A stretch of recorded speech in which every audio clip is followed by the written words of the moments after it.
Hello and welcome to the Investing Success Show. I'm your host, Brian Patton, along with my co-host, Adam Whitmire. Back again. And today's show is generational investing, really investing for the next generation. We've done this on a few other podcasts, and we talked about it really as being our theme for the year is what knowledge do we want and experience do we want to impart on the next generation, whether it's our kids or other kids but the generation coming up. And so the way we started out earlier this year, we thought, man, if we had 30 days and that was it, that was the only amount of time. We had one shot, 30 days to live, and we had one shot to impart knowledge onto our kids. What would we put in that letter or that book or that meeting or that time together? What will we tell them? What are the most important things? And so in doing that, one of the things that we've been doing is the people we've had on as guests, we ask them, what are some things that you've learned in your life at this point that have really contributed to your success? And I think, Drew, maybe we'll start with you and then we'll... Drew Walker with Georgia Primary Bank. Yep. Old friend of mine. Go hit it, Drew. How many kids you got? Well, I have an 8-year-old son and a 4-year-old daughter. It's fairly young. They both keep me rolling every day. So, man, they're young. Yeah, they are young. Got a ways to go. And so you got a lot of time to teach them stuff. Although it will be gone before you know it. Trust me. They think money grows on trees. It does. It's paper. It doesn't. Cloth or something. My kids have me convinced that it does. As a banker, it's kind of a blessing in disguise, and sometimes it's a curse when you have dealing with your children, because you deal with money every day and all day. But there's really 5 when it comes to, if I had 30 days left to live and I was talking to my son or my 4-year-old, if she would listen to me, as to what I would recommend they do. They will hear this someday to be financially successful. And I've told them this before, and they roll their eyes. But there's 5 points that I am trying to impress upon them. Down. Go ahead. Please do. One is set goals. Whether that's as immediate as, hey, I'm just graduated from college and I need $2,000 and I got to buy a sofa with it. How am I going to get from $0 to $2,000? Mm-hmm. Or if it's, I want to buy a house in 6 months or 12 months, or it's, I want to have $4 million when I retire. If you don't have a goal, you don't know what direction you're going. So you have to think about and those will change over time in life, but that's important. The second one is have a plan. You can set all the goals you want, but if you don't build a roadmap on how to get there, then you're never going to make it. Plans change. Plans get more detailed. They get better. They get refined, but you've got to have a roadmap on how to get there. The third one, and it's very important, but it's not the most important, is save. And that's the hardest thing to do, I think, for a lot of us.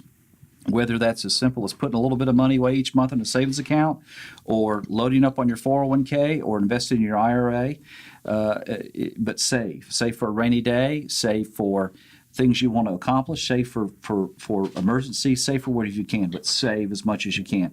When you save, you pay yourself. And I like to pay myself first before I pay everybody else.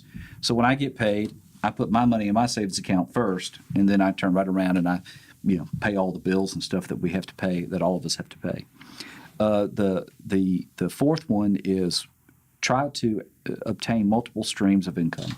Ooh, I like that one. Yep. Amen. Wow. Brian, you had mentioned on a podcast before about being in the rat race and getting up and driving an hour to work for 40 years. And I certainly don't think there's anything wrong with that, because I do that every day. And it's very admirable, and I think it's good to work hard. But in today's world, I think it's very hard to retire with the dreams and the goals that we all set ourselves, live with just one stream of income, which would be, say, a W-2 income. That's why you should buy my books. That's right. Mailbox. Of which I have several copies of. Thank you for that. Whether that's investing in real estate or investing in the stock market or getting an investment counselor, there's plenty of licensed counselors out there to speak to. But over time, develop multiple streams of income. And because of that, because income streams change, one might go away, and you want to have another one as a backup. And that accumulates that mass, so to speak, to build wealth. Mm-hmm. The fifth one, and it's the most important, and it's my favorite, and that is celebrate. All too often we work too hard and don't play, and that makes Jack a very dull boy. If you when you get that $2,000 for that sofa, go celebrate. That might be going out to dinner, or as simple as taking that first nap on it, which is something I enjoy to do. Or when you buy that first house, have that party. Bring on the subdivision. Grill out and say, "This is mine." And do what your parents told you never to do. Open up all the doors and windows and air condition the whole subdivision.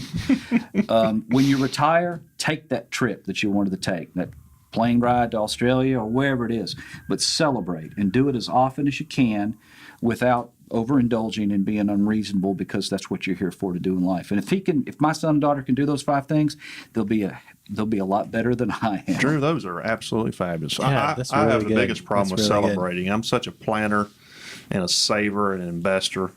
It is hard for me to go out and spend money on myself and celebrate and spend money with the family. And I've had to work on that. So I think number 5, you're right. That's probably one of the most important parts, is once you've achieved something. I had a friend one time tell me, or he asked me, so Brian, what do you do after you have a closing? I said, I don't know, working on the next deal before, the check clears. I'm still working on the next deal. He said, you don't buy yourself a favor, a gift to celebrate? I said, not really. He said, after every deal I do, I go out and buy the most expensive tie I can find. And he said, you should learn to do that. I still haven't learned to do that. I don't like wearing ties. I don't like wearing Yeah, ties. you gotta wear a tie. Maybe a nice pocket square. I got that. You don't have to wait till you meet a goal, because goals take a long time. I mean, it's a long way to get to whatever that magic number is. As they said in Wall Street, money never sleeps. What's your number for retirement? But you'll see, wow, my 401k is up 15%, and I've gone from 3% contributing to 6%, or I've gone up another percentage in my IRA, in terms of the money I'm investing. Those are milestones, and you should celebrate those. And celebrate them.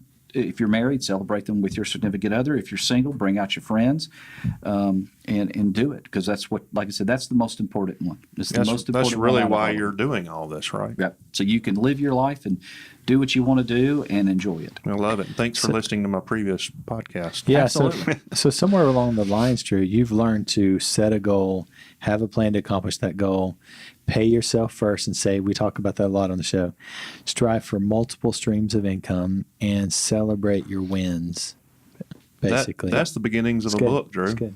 Have you thought about writing a book? I barely can write an email without having to go back and check right. it for misspelled and grammar errors. But, I'll tell you where I've learned a lot of those things is my father was a banker, and my mother was a school teacher, so I was always constantly being taught about money or learning a lesson, which I'm grateful for. But one of the things that I've learned through experience is when I first got married, dealing with money as a young married couple is by far a very stressful thing, because you're used to being independent, especially as people getting married later in life today. You're used to having your own stuff, and now you're mashing it together, and you're expected to communicate and share and do all those kinds of things. And so when my wife and I were starting out, I had my stuff, which was not acceptable, furniture. She had her stuff, which was acceptable, and then we moved her stuff in, and then we had to replace what was missing. And so we were constantly saving to buy the next sofa, the next chair, the next stuff. And we would go out and we would celebrate. We were happy because we accomplished something as a couple. We did this. Now that we've been married for as long as we have, it's pretty much routine. We can communicate without even communicating. But that's a lot of those ideals come from those experiences that I've learned when I first got married. So you touched on something I thought was important about setting goals. Or do you see a difference between setting goals as an individual and setting goals as a couple? Absolutely. And celebrating not just individual, but celebrating as a couple when you accomplish those. They always say when you get married. They always say when you get married, or you have a close relationship with another person, whether it's even a roommate for that matter. Whatever they have their goals they want to make, you have your goals, and when you come together, you've got to develop new goals. And that's how that happens is for a whole other conversation with a person with a medical degree. But but they do change over time. Your goals will change over time. Yeah, And you'll add absolutely. new goals, and sometimes you'll say, you know what, this isn't a goal I want to do anymore. I'm not going to make that goal. Throw that goal away. No, these are great. These are excellent. No, this is going to be very valuable, I'm sure, your your kids will really enjoy that advice. I'm sure they get it a lot. You know? I'm sure they'll enjoy it when they get older. Right That's now, right. No, not now. They won't Hey, listen my to you. goal is to get a new Nintendo game. Can I go get one? Yeah. Yes, you can. How are you going to do that? How are you going to pay for that? Precisely. I need to start really thinking about this. So Thomas Rockwood, top that. Thomas is with with Georgia Primary Bank, and so you've got 2 children as well. Yep, I've got 2 boys, a 6-year-old and a 2-year-old. Okay, not far behind. No, and you talk about trying to teach your children about fiscal responsibility or some of these, lessons and kind of the strategies behind this and trying to go down this path, right? My 6-year-old is learning about work and working around the house and helping and, hey, I want this toy. Well, no, that doesn't happen, right? So, okay, go help do the chores around the house and we'll talk about, what did you just earn and that sort of stuff. And the upside there is with a 2-year-old chasing him around, I'm hoping it'll just pass down a little bit more naturally.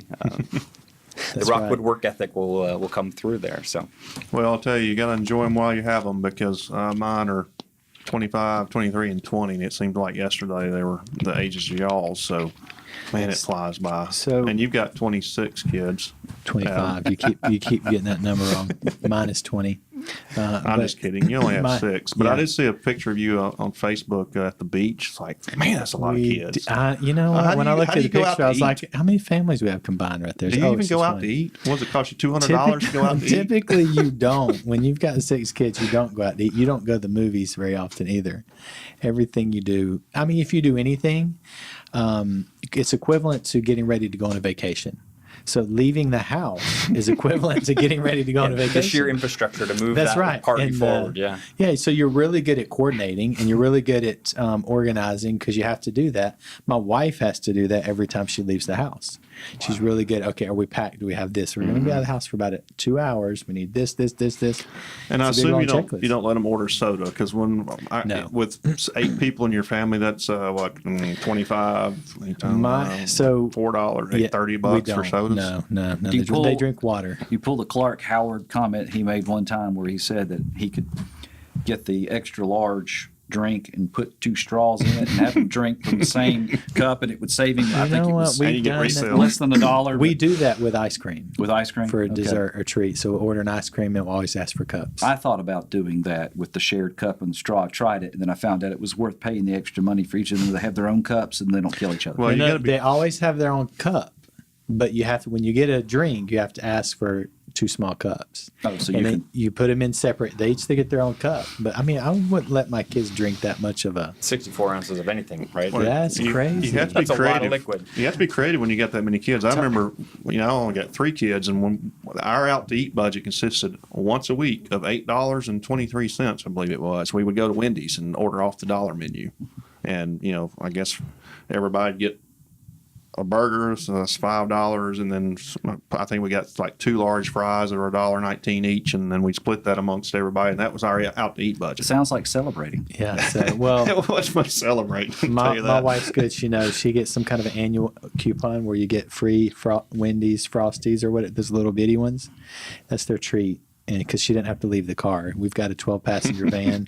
She just pull up to the window, grab, pass them back, and she's good.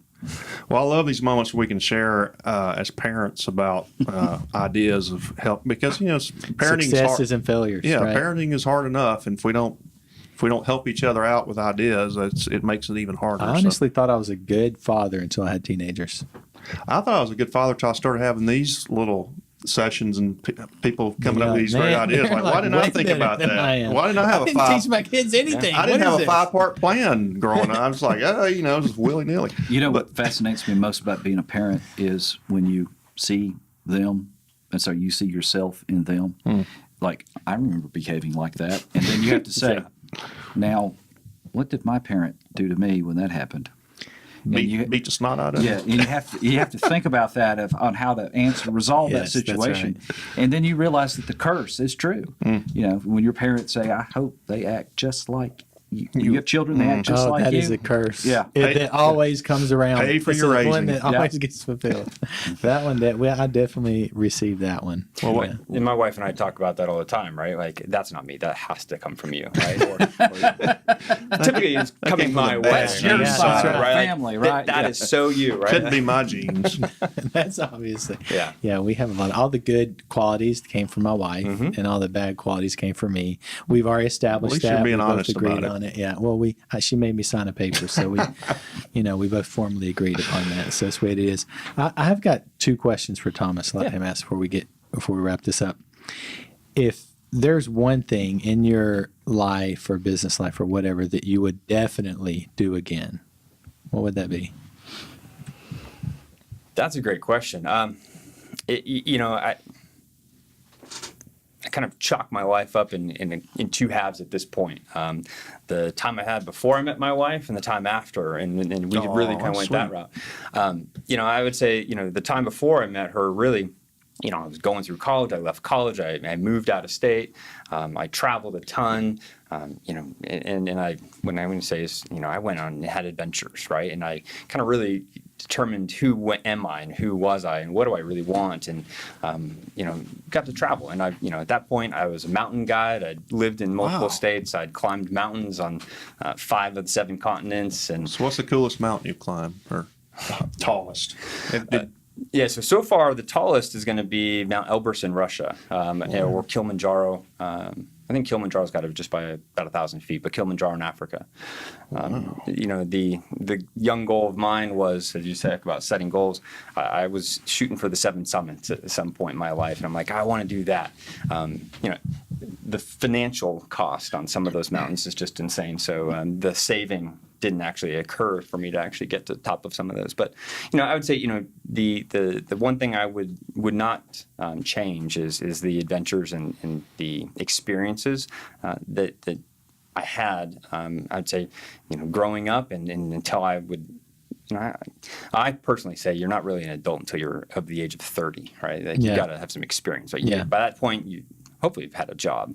You've known a little bit about yourself. You've lived a little, but go and have adventures and live before you find that person you say, okay, this is who I'm going to spend the rest of my life with, and this is where we're going to go and what we're going to do. So not rushing into it is basically, you got to know who you are before you do anything long term. I'd say buy a house is long term commitment, getting married is a long term commitment, having kids is a long term commitment, right? So, I would not change the adventures that I had before them. Okay, then I've got another question for you. What's one thing that you would definitely have done differently? Well, I violated all those rules that I just spouted off. I violated those. I bought a house, and then the first house I bought was in 2006, right? So the magical outcome of that was one, I was in my mid 20s or early 20s, and by the time I had to sell that, it was in the 2009 era. I was still in my 20s and lost my tail on it, and so I was kind of like, geez. And it really hadn't settled down any place, and I didn't have any roots to establish. And a home is a long-term asset, at least most of them is, unless it's an investment. It is, for sure. So, long-term asset. I was on a short-term plan in that state, and so you just didn't match that up. So it's different. It's planning. I guess it goes back. You set the goal, and then you learn to kind of plan it out a little bit. Honestly, I've noticed we all gain some of our greatest experience and most valuable experience through failures that we've had along the way. Yeah, I consider myself a very kinesthetic learner, right? I don't understand that I shouldn't touch that stove unless you actually have done that. So I burned my hand, and I know well aware of what that heat is. And from that perspective, it's good experience. I try to help my boys understand what they should and shouldn't do beforehand. But as we discussed earlier, sometimes they have to experience it on their own. That's and my right. wife They're looks at me and gonna... she's like, "That's you, right?" Yeah, that's right. So, that's right. So you. you can talk till you're blue in the face, and you can give examples until But when we're talking about passing along knowledge to the next generation, sometimes they've got to go out there and experience it. And I'd say one of the biggest supporters in my family or in my life was my family. My parents and my sister were always there behind me as a kid and growing up and helped me. And I have an older sister. in unconditional love and support. So as I got a chance to go out there and make mistakes and have successes, they were right there with me, and I knew that no matter what, they'd still love me as my family, right? And so that's a big key to, I think, confidence and overall, taking risks. And if the listeners on here are entrepreneurs, right, I can definitely identify with the risk that they're taking. But the entrepreneurs that are out there, they're teaching their kids that same kind of take risks, right? And I hope my boys do the same thing. And as long as you got that support network, and I love Drew's 1, 2, 3, 4, and 5. Yeah, no, that's great. Absolutely. Wonderful. No, that's great. Excellent. Thank you. This is wonderful advice. And I really enjoy these episodes, these podcasts. When we talk about this, it's very real. It's real. It's It's practical. uplifting. It's practical. It's helpful to us. And one thing I'd like to leave our listeners with is words from Drew and Thomas. Go out, have adventures, and celebrate. This has been the Investing Success Show with Brian Patton and Adam Whitmire. We'll catch you next time.